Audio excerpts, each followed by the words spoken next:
Hello दोस्तों, मैं मजहर sir मजहर knowledge club में आपका स्वागत करता हूं। दोस्तों, आज हम लोग क्लास 9 के मैथमेटिक्स का एक्सरसाइज 6.3 का क्वेश्चन नंबर 4, 5 और 6 को सॉल्व करेंगे।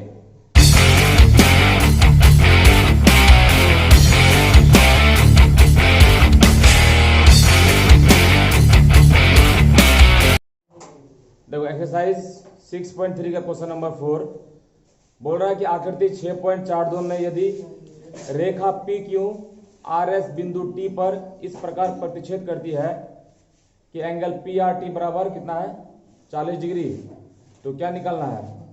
एंगल आर पी टी बराबर 90 डिग्री दिया हुआ है और टी एस क्यू बराबर 75 डिग्री है, तो एस क्यू टी ज्ञात करना है।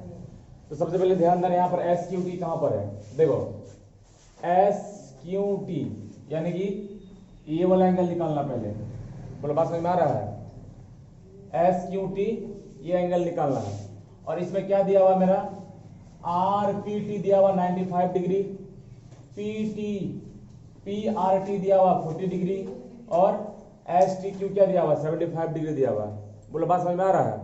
तो हमको अब क्या करना है? कैसे भी करके ये वाला एंगल का मान निकालना है, यानी कि एस क्यू टी का मान निकालना है। ठीक है, तो शुरू करेंगे। दिया गया है, देखो दिया गया है, क्या दिया गया है कि एंगल आर पी टी बराबर 95 डिग्री। सबसे पहले एंगल आर पी टी बराबर कितना बताओ? 95 डिग्री। उसके बाद पी आर टी बराबर कितना दिया हो बताओ? एंगल पी आर टी बराबर कितना बताओ? 40 डिग्री। उसके बाद एंगल टी एस क्यू या क्यू एस टी बराबर कितना दिया हुआ है? 75 डिग्री। तो यहां क्या लिखेंगे? एंगल टी एस क्यू बराबर कितना है? 75 डिग्री। तो हमको निकालना है एंगल एस क्यू टी बराबर 1, यानी कि ये वाला एंगल निकालना है। बोलो, बात समझ में आ रहा है? अब करते हैं सॉल्यूशन। क्या करते हैं आप? सॉल्यूशन। तो सॉल्यूशन करने में हम सबसे पहले यहां पर जो एंगल है इस एंगल का मान निकालेंगे। क्यों निकालेंगे? क्योंकि यहां पर जो भी एंगल होगा वो एंगल इसके इक्वल होगा शीर्षाभूमि कोण से। शीर्षाभूमि कोण पढ़ाए थे कि जब कोई भी दो लाइन एक दूसरे को किसी पॉइंट पर प्रतिच्छेद करता है तो वहां भी शीर्षाभूमि कोण बनता है और शीर्षाभूमि कोण आपस में क्या होता है? बराबर होता है। और यहाँ पर जो पी क्यू है और आर एस है, पॉइंट टी पर क्या हो रहा है? प्रतिच्छेद हो रहा है। हो रहा है कि नहीं हो रहा है? तो बोले यहाँ आमने सामने क्या बनेगा? शीर्षाभूमि कोण बनेगा। और हम लिखाए थे शीर्षाभूमि कोण आपस में क्या होता है? बराबर होता है। तो यहाँ पर जो कोण बनेगा वो इसके इक्वल होगा। ठीक है, तो सबसे पहले हमको यहाँ पर जो कोण है उसको पता करना पड़ेगा। तो उसके लिए हम लोग दिमाग लगाएंगे, त्रिभुज पी आर टी लेंगे। क्या लेंगे? त्रिभुज पी आर टी। तो लिखेंगे यहाँ पर त्रिभुज पी आर टी लिखेंगे। बोलो, बात समझ में आ रहा है? क्या लिखेंगे? त्रिभुज पी आर टी। तो त्रिभुज पी आर टी में देखो, यहां पर एक जगह 95 डिग्री, एक जगह पर क्या है? 95 डिग्री। तो यहां क्या लिखेंगे बताओ? 95 डिग्री। और एक जगह पर है 40 डिग्री, तो यहां पे प्लस क्या करते हैं बताओ? 40 डिग्री और प्लस। और यहां पर क्या? टी का पूरा नाम क्या था बताओ? कुछ भी, या फिर यहां सिर्फ हम ले लेते हैं क्या? पी टी आर लेते हैं। एंगल पी टी आर हमको अभी नहीं पता है। अब बराबर क्या होगा? 180 डिग्री। कारण क्या देगा? कारण देगा त्रिभुज के, बोलो, तीनों कोणों के योग से। बोलो, बात समझ में आ रहा है? ये हमारा कारण हो गया कि इस त्रिभुज के अंदर तीन कोण है, एक 40 डिग्री है, एक 95 डिग्री है और एक एंगल टी है। तीनों को जोड़ के कितना हो जाएगा? कितना होगा? 180 डिग्री होगा। ठीक है, अब बताओ 95 और 40 कितना हो गया बताओ? 5 और 9 4 कितना हो गया बताओ? 9 4 13, 135 डिग्री। अब plus angle P T R बराबर कितना हो गया? 180 डिग्री। तो बोलो, एंगल पी टी आर बराबर कितना होगा? 180 डिग्री अब माइनस 135 डिग्री। तो एंगल पी टी आर बराबर कितना हो जाएगा? यहाँ 5 बचेगा और यहाँ क्या होगा? 4 होगा, 45 डिग्री। बोलो बात समझ में आ रहा है। तो एंगल पीटीआर का मान कितना आ गया 45 डिग्री। यहाँ पर जो है ये क्या आ गया मेरा 45 डिग्री आ गया। और हम बताए हैं कि एंगल पीटीआर जो है, एंगल पीटीआर कौन सा, ये वाला angle PTR S T Q के बराबर होगा। ये एंगल और ये एंगल आपस में क्या होगा, बराबर होगा शीर्षा भूमि कोण से। ठीक है, तो यानी कहेंगे एंगल पीटीआर बराबर एंगल एस टी क्यू। बोलो कारण क्या देंगे, शीर्षा भूमि कोण से। कारण क्या देंगे बताओ, शीर्षा भूमिक कोण से। बोलो बात समझ में आ रहा है, शीर्षा भूमिक कोण से। अब बताओ एंगल पीटीआर का मान 45 डिग्री है और पीटीआर जो है वो एस टी क्यू के बराबर है। तो हम लोग यहाँ क्या कर देंगे, एंगल पीटीआर का मान कितना बताओ 45 डिग्री। इसकी जगह पर क्या लिख दिया 45 डिग्री। अब बराबर एंगल एस टी क्यू। तो बताओ एंगल एस टी क्यू का मान भी कितना होगा बताओ 45 डिग्री होगा। बोलो बात समझ में आ रहा है। तो यानी कि मेरा यहां पर भी क्या आ गया 45 डिग्री आ गया। यहाँ 45, यहाँ 75 पहले से दिया हुआ था। यहाँ तो आराम से निकाल सकते हैं त्रिभुज के तीनों कोनों के योग से। बोलो बात समझ में आ रहा है। तो अब यहाँ ध्यान देना, अब यहाँ क्या करें, अब यहाँ लेंगे क्या त्रिभुज एस टी क्यू में, यानी कि ये त्रिभुज है। पहले काम इसमें किए, अब फिर काम इसमें करना पड़ेगा। बोलो बात समझ में आ रहा है। त्रिभुज एस टी क्यू में बोलो एक जगह क्या बन रहा है 75 डिग्री बन रहा है। बोलो क्या बन रहा है 75 डिग्री। तो यहाँ क्या कर देंगे बोलो 75 डिग्री। अब प्लस एक जगह क्या बन रहा है बताओ 45 डिग्री। तो यहाँ पर भी क्या लिख देंगे 45 डिग्री। अब प्लस एक जगह क्या क्यू है, और क्यू का पूरा नाम क्या था बोलो एस क्यू टी, ये था ना, क्या था एस क्यू टी। तो यहाँ क्या लिखेंगे एंगल एस क्यू टी बराबर क्या होगा 180 डिग्री। कारण क्या होगा बोलो त्रिभुज के, बोलो त्रिभुज के तीनों कोनों के योग से। बोलो बात समझ में आ गया। त्रिभुज के तीनों कोनों के योग से इन तीनों को जोड़ के हम 180 डिग्री दिखा दिए। अब बोलो 75 45 5 5 10 7 4 11 1 12 120 डिग्री हुआ। ठीक है, अब plus angle S Q T बराबर कितना होगा 180 डिग्री। अब बताओ एंगल एस क्यू टी बराबर कितना होगा 180 degree minus 120 degree. Angle S Q T बराबर कितना हो गया 60 डिग्री। बोले ही आंसर। बात समझ में आ गया। उतारे हुआ फिर समझाते हैं। तो क्वेश्चन नंबर 5 में आकृति 6.43 में यदि P Q perpendicular P S और P Q parallel S R, तो एंगल एस क्यू आर बराबर 28 डिग्री और एंगल क्यू आर टी बराबर 65 डिग्री। तो एक्स और वाई का मान ज्ञात कीजिए, एक्स और वाई का मान ज्ञात कीजिए। तो सबसे पहले लिखना पड़ेगा हम लोगों को, ठीक है, क्या नंबर है क्वेश्चन नंबर 5। तो क्वेश्चन नंबर 5 है, बताओ दिया गया है, देखो दिया गया है, क्या दिया गया। सबसे पहले क्वेश्चन में कह रहा है कि पी क्यू जो है वो परपेंडिकुलर है किस पर, पी एस पर। तो लिख दिए P Q perpendicular P S. अब यह ध्यान देना पी क्यू कहां पर है जी, देखो पी क्यू यहां पर है, पी क्यू यहां पर है और परपेंडिकुलर है इस पर पी एस, यानी कि ऐसे परपेंडिकुलर ऐसे है। ठीक है, इसी को हम घुमा देंगे ऐसे करके, बोलो ऐसा बनेगा ना। तो यहाँ क्या बनेगा 90 डिग्री का कोण। और हम बताए थे कि अगर कहीं पर भी परपेंडिकुलर का बात आ जाए तो वहां पर बोलो क्या होता है 90 डिग्री बनता है। क्या बनता है 90 डिग्री बनता है। तो अगर पी क्यू जो है वो पी एस पर परपेंडिकुलर होगा तो पी पर क्या बनेगा 90 डिग्री का एंगल बनेगा। पी पर क्या बनेगा 90 डिग्री एंगल बनेगा। और साथ साथ एक बात और इसमें बोल रहा है कि पी क्यू जो है वो क्या है पैरेलल है किसका एस आर का।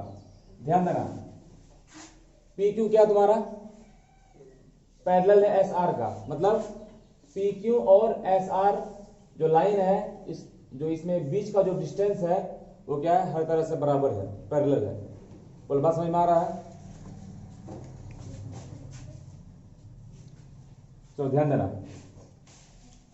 और यहां पर क्या दिया हुआ था, यहां पर दिया हुआ है कि एंगल एस क्यू आर बराबर कितना डिग्री 28 डिग्री, और एंगल क्यू आर टी बराबर कितना डिग्री है बताओ, 65 डिग्री है। इसमें वो क्या करना है, एक्स और वाई का मान ज्ञात करना। क्या करना है, एक्स और वाई का मान ज्ञात करना है। तो ध्यान देना, सॉल्यूशन में सबसे पहले एक बात लिखते हैं, यहां पर बताओ क्वेश्चन में एक बात दिया था कि पी क्यू जो है वो परपेंडिकुलर है पी एस पर।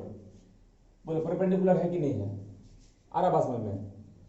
तो जब पी क्यू पी एस पर परपेंडिकुलर होगा तो बोलो यहां पर क्या होगा, 90 डिग्री का एंगल होगा। ठीक है, तो हम लिखेंगे इसीलिए एंगल पी बराबर कितना डिग्री यहां पर हो गया, 90 डिग्री हो गया। बोलो बात समझ में आ रहा है। और पी क्यू जो है वो एस आर के क्या है, पैरेलल है। एस आर के क्या है, पैरेलल है। तो ऐसे गए, ऐसे आए, ऐसे आए, तो बोलो यहाँ गोद में ये टोटल एंगल गोद में बना, गौर से देखना सब जगह गौर से। ऐसे गए, ऐसे आए और ऐसे गए, तो यहाँ बोलो गोद में क्या क्या बना, एक्स और 28 बना।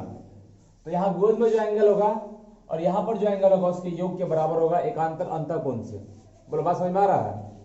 और क्वेश्चन में एक बात क्या बोल रहा था कि पी क्यू जो है वो पैरेलल है एस आर का, और जब पी क्यू एस आर का पैरेलल है तो बताओ क्या होगा, यहां से गए, ऐसे गए, ऐसे गए, तो गोद में यहाँ x और 28 बना, मतलब x प्लस 28 दोनों एक कोण है। ठीक है, और यहाँ गोद में क्या बना, 65 डिग्री।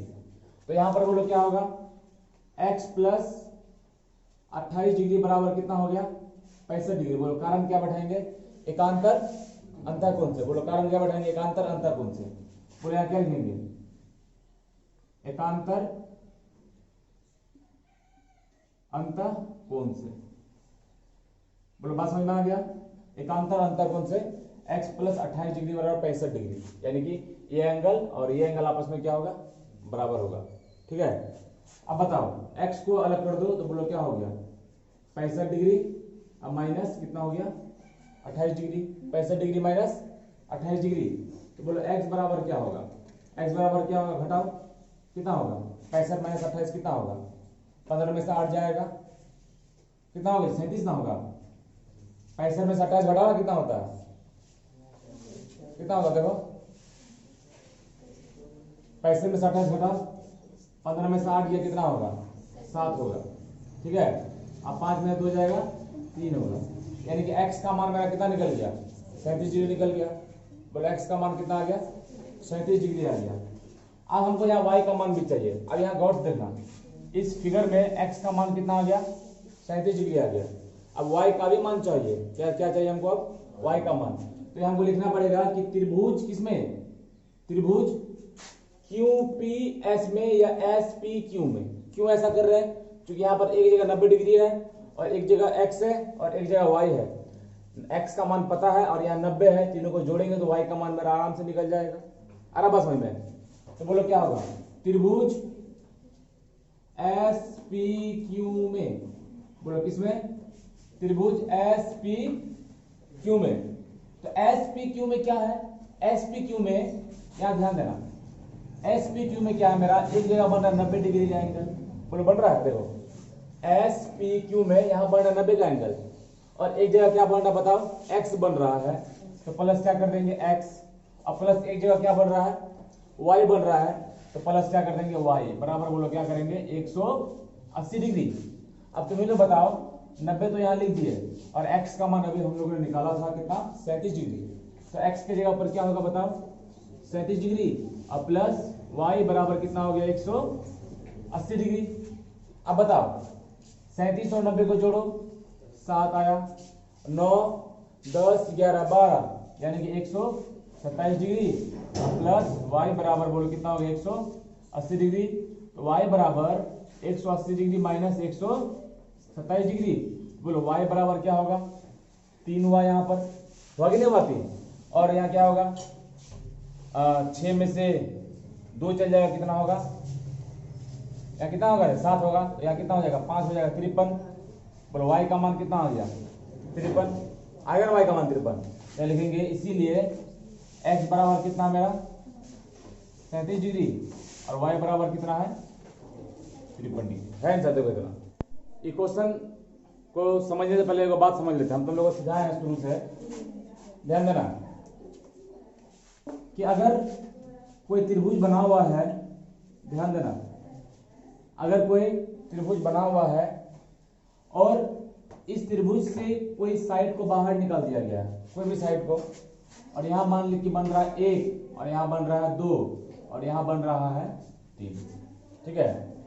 तो अगर ऐसा चीज रहे कि एक त्रिभुज से उसका कोई भी भुजा को थोड़ा सा बढ़ा दिया जाए तो उसको कहेंगे बहिष्कोण। क्या कहेंगे? बहिष्कोण। क्या कहेंगे उसको? बहिष्कोण। और बहिष्कोण में एक खासियत होता है, देखो हल्ला नहीं करो, बहिष्कोण में एक खासियत क्या होता है कि ये जो बहिष्कोण 3 है ये त्रिभुज के जस्ट सामने वाला दो कोण के योग के बराबर होता है। बस समझ में आ रहा है? तो बोलो यहाँ 3 के सामने क्या है? 1 और 2 है, तो यहाँ पर हम लोग क्या करेंगे? 1 + 2 बराबर क्या करेंगे? 3 करेंगे। बोलो 1 + 2 बराबर क्या करेंगे? 3 करेंगे। और यह कारण क्या बैठाएंगे? बहिष्कोण नियम से। क्या कारण बैठाएंगे? बहिष्कोण। या तुम लोग वो भी पूरा लिख सकता है, अगर किसी त्रिभुज की कोई भी साइड को बढ़ा दिया जाए तो उस साइड में जो भी कोण बनेगा उस कोण का मान त्रिभुज के अंदर के सामने वाला दो कोण के योग के बराबर होगा। इतना बड़ा बात लिखो, या फिर बहिष्कोण नियम से लिखो, जो तुम्हारा मन। तो हम यहाँ कहेंगे बहिष्कोण नियम लिखना। क्या लिखना है? बहिष्कोण नियम से। बोलो ये बात समझ में आ गया? इतना बात समझ में आ गया है सबको? अगर ये बात समझ में आ गया तो क्वेश्चन क्या होगा? बोलो क्वेश्चन क्या होगा? सॉल्व हो जाएगा आसानी से। इसमें यही प्रॉपर्टी लगेगा, बहिष्कोण नियम का प्रॉपर्टी लगेगा इसमें, ठीक है। अब देखो क्वेश्चन हम पढ़ते हैं इसका। क्वेश्चन में करा कि आकृति 6.44 में त्रिभुज PQR की भुजा QR को बिंदु S तक बढ़ाया गया है। देखो PQR कहां पर है? गौर से देखो, PQR यही ना है, तो बोल रहा PQR को QS तक बढ़ा दिया गया है। तो बोलो बढ़ाया है कि नहीं बढ़ाया है? बात समझ में आ रहा है? और यहां पर क्या है? यदि एंगल PQR और PRS के समद्विभाजक बिंदु T पर मिलते हैं, बोल रहा है कि PQR और PQS के समद्विभाजक बिंदु T पर मिलता है, यानी कि जो बिंदु T है ये बिंदु T क्या करता है? PQR और PQT, देखो यार ध्यान देना, क्या है? PQR और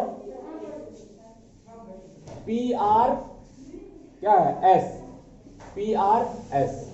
मतलब यहां कह रहा है कि इस त्रिभुज में Q को S तक बढ़ाया गया है, Q को S तक बढ़ाया गया है। उसके बाद ये जो T है, QT है, ये QT क्या है? ये वाला त्रिभुज और ये वाला त्रिभुज का समद्विभाजक है, यानी कि ये QT ये दो त्रिभुज के बीचा बीच, मतलब दोनों को बीचा बीच क्या कर रहा? बांट रहा है। आ रहा बस में? तो यहाँ सबसे पहले वो लिखना पड़ेगा कि दिया गया है। क्वेश्चन नंबर 6 में बोलो क्या लिखना पड़ेगा? दिया गया है। बोलो क्या क्या दिया गया है? इसमें दिया गया है कि PQR की भुजा, देखो त्रिभुज PQR की भुजा है ना, भुजा क्या दिया वहां पर? QR को बिंदु S तक, बोलो बिंदु S तक क्या किया गया है? बढ़ाया गया है। बोलो इतना काम किया है, और कुछ नहीं लिखेंगे हम। बोलो इतना बात क्लियर है? अब इसे हमको सिद्ध भी करना है ना। बोलो क्या प्रूव करना? बोलो हमको इसमें, बोलो क्या प्रूव करना है हमको इसमें? सिद्ध करना है क्या? बताओ हमको यह सिद्ध करना है कि एंगल QTR, तो एंगल QTR बराबर 1/2 एंगल QPR, ठीक है। यानी कि हमको ये बात प्रूव करना है कि एंगल QTR बराबर है आधा एंगल QPR। बस समझ में आ गया? तब कैसे करें? तो उसके लिए एक दिमाग लगाएंगे कि पहले QTR प्रूव करना। क्या प्रूव करना है? QTR। तो खोजो QTR त्रिभुज कहां पर है? QTR यहां पर है, बोला है कि नहीं यहां पर? तो हम यहां प्रूफ में लिखेंगे, टू प्रूफ में लिखेंगे कि त्रिभुज QTR में, तो हमको पहले एंगल QTR खोजना है ना। तो एंगल QTR कहां मिलेगा? त्रिभुज QTR में ना मिलेगा। एंगल QTR कहां मिलेगा? त्रिभुज क्यू टी आर में मिलेगा। देखो त्रिभुज क्यू टी आर कहां पर है, याद रखो त्रिभुज क्यू टी आर यहां पर है, तो लिखते त्रिभुज क्यू टी आर में। अब यहां ध्यान देना, हम मान लें कि इस लाइन को फिलहाल के लिए मिटा देते हैं, इस लाइन हम फिलहाल के लिए क्या कर दिए, मिटा दिए। अब देखो क्यू टी आर में क्या है, आर एस बढ़ाया गया भुजा है, आर एस क्या है, बढ़ाया गया कोई भुजा है। और यहां पर बोलो क्या बन रहा है, एंगल बी बन रहा है। बोलो क्या बन रहा है, यहाँ पर एंगल बी बन रहा है। तो एंगल बी तुम्हारा बहिष्ठ कोण है, एंगल बी क्या है, बहिष्ठ कोण है। और बहिष्ठ कोण में क्या खासियत होता है कि ये त्रिभुज के अंदर वाले दो कोण के योग के बराबर होता है, सामने जो उसका दो कोण होगा। तो बोलो इस पी के, ये जो बी है इसके सामने क्या है, ए है और टी है। हम बात कर रहे हैं क्यू टी आर में, ठीक है, क्यू टी आर में नहीं बात कर रहे हैं, किसमें बात कर रहे हैं, क्यू टी आर में बात कर रहे हैं। तो क्यू टी आर में यहां बी के सामने बोलो क्या बन रहा है, एक बार ए बन रहा है और एक बार टी बन रहा है, एंगल टी बन रहा है। बोलो बन रहा है कि नहीं बन रहा है। तो बोलो यहां पर हम लोग क्या लिखेंगे, एंगल बी बराबर एंगल ए प्लस, अब बोलो टी का पूरा नाम क्यू टी आर, बोलो टी का पूरा नाम क्यू टी आर। तो यहां क्या कर देंगे, plus angle Q T R. कारण क्या देंगे, बोलो बहिष्ठ कोण, बहिष्ठ कोण नियम से। बोलो बस समझ में आ रहा, बहिष्ठ कोण नियम से कारण दे दिया। अब यहां ध्यान देना, एंगल बी ए को इधर बुला लो तो बोलो क्या होगा, माइनस ए होगा और बराबर क्या होगा, एंगल क्यू टी आर। और इसी को हम लोग एंगल क्यू टी आर बराबर बोलो एंगल बी माइनस एंगल, अच्छा ऐसा रख दो, angle B minus angle A बराबर क्या हो गया, क्यू टी आर। इसको हम समीकरण नंबर 1 मान के भी फिलहाल छोड़ दिए। अब इस लाइन को क्या कर दिए, पूरा हम लोग मैच कर दिए। क्या कर दिया हम लोग, इस लाइन को पूरा मैच कर दिए। बोलो क्यू टी आर में काम किया तो हमको ये वाला बात मिला। अब दूसरा क्या प्रूव करना है, क्यू पी आर प्रूव करना है। बोलो क्या प्रूव करना है, क्यू पी आर। तो देखो क्यू पी आर कहां पर है, गौर से देखना, क्यू पी आर यहां पर ना है। अभी फिलहाल इस लाइन को मिटा देते हैं, ठीक है। देखो क्यू पी, ना इसको नहीं मिटा पाएंगे, यहां देखो। तो बोलो क्यू पी आर कहां पर है, क्यू पी आर यहां ना है। तो इसको भी ये सामने हटा दिए, इसको हटा दिए। क्यू पी आर यहां पर है, ठीक है, यहां है कि नहीं है। तो क्यू पी आर में बोलो बाहर बहिष्ठ कोण क्या है, ये टोटल ना बहिष्ठ कोण होगा। गौर से देखो क्यू पी आर में बहिष्ठ कोण क्या होगा बताओ, ये टोटल ना होगा, बहिष्ठ कोण टोटल होगा ना। तो टोटल क्या है, बी और बी है। बोलो बी प्लस बी क्या होगा, 2b होगा। बोलो angle B plus angle B तो 2 एंगल बी होगा। आ रहा बात समझ में। तो यहां पर लिखेंगे त्रिभुज क्यू पी आर में, किसमें रे, क्यू पी आर में, ये वाला क्यू पी आर में। तो यहां पर बोलो बहिष्ठ कोण क्या है, ये ना बहिष्ठ कोण है, इस त्रिभुज से बाहर ये ना बन रहा है। और यहां पर क्या डबल बी है, क्या है, डबल बी है। बोलो बी प्लस बी 2b, ठीक है। तो यहां क्या लिखेंगे, एंगल देखो 2 एंगल बी, क्या लिखेंगे बताओ, 2 एंगल बी बराबर। अब बोलो एंगल बी के सामने एक बार क्या बन रहा है बताओ, पी बन रहा है, एक बार क्या बन रहा है, पी बन रहा है। पी का पूरा नाम एंगल क्यू पी आर। तो यहां क्या देंगे, बोलो एंगल क्यू पी आर दे देंगे। और प्लस बी, ये जो बाहर वाला एंगल है इसके सामने और क्या बन रहा है, एक बार क्यू बन रहा है। और क्यू जो है वो ए प्लस ए में बटा हुआ, किसमें बटा हुआ है, ए और ए में ना बटा हुआ है। बोलो A plus A 2a, angle A plus angle A तो 2 एंगल ए होगा। यहाँ क्या होगा, प्लस 2 एंगल ए होगा। आगे बस वही में। अब यहां ध्यान देना, 2 एंगल बी, अब देखो 2a को इधर बुला लो तो बोलो क्या होगा, 2 एंगल ए होगा। बोलो आ रहा बात में, क्या होगा, 2 एंगल ए और बराबर क्या होगा, एंगल क्यू पी आर। बात समझ में आ रहा सबको। अब बताओ दो को कॉमन लेंगे तो यहां अंदर क्या बचेगा, angle B minus angle A बचेगा और बराबर यहां क्या हुआ, एंगल क्यू पी आर। बोलो बात समझ में आ रहा है। अब यहां ध्यान से देखना, एक बात ध्यान से देखो जरा, समीकरण 1 में गौर से झांक के देखो कि b माइनस ए बराबर क्या है। देखो b माइनस ए बराबर क्या है, क्यू टी आर है, क्या है, क्यू टी आर है। तो जहां पर b माइनस ए है उसके जगह पर क्या लिख देंगे, क्यू टी आर लिख देंगे। तो पहले 2 को यहाँ same to same as it is उतार दिए, ठीक है। अब देखो b माइनस ए बराबर हम लोग क्या निकाले थे, क्यू टी आर निकाले थे ना। तो यहाँ क्या लिखेंगे, एंगल क्यू टी आर। अब बराबर बराबर क्या बोलो, एंगल क्यू पी आर है, बराबर क्या एंगल क्यू पी आर, तो बराबर एंगल क्यू पी आर। बोलो बात समझ में आ गया। अब बोलो क्या करेगा, एंगल क्यू टी आर को अलग कर दो तो एंगल क्यू पी आर। अब देखो दो गुना में है, एलएचएस में है, तो उसको आरएचएस में कन्वर्ट करेंगे तो बोलो क्या होगा, भाग में ना आ जाएगा। बोलो किस में आ जाएगा, भाग में आ जाएगा। अब बताओ एंगल क्यू टी आर बराबर, इसको हम ऐसे भी तो बोल सकते हैं कि 1/2 गुना एंगल क्यू पी आर बोल सकते हैं। हम इसे 1/2 को बाहर निकाल लिए, फिर इसको गुना करेंगे, फिर इतना उड़ जाएगा, उड़ेगा ना।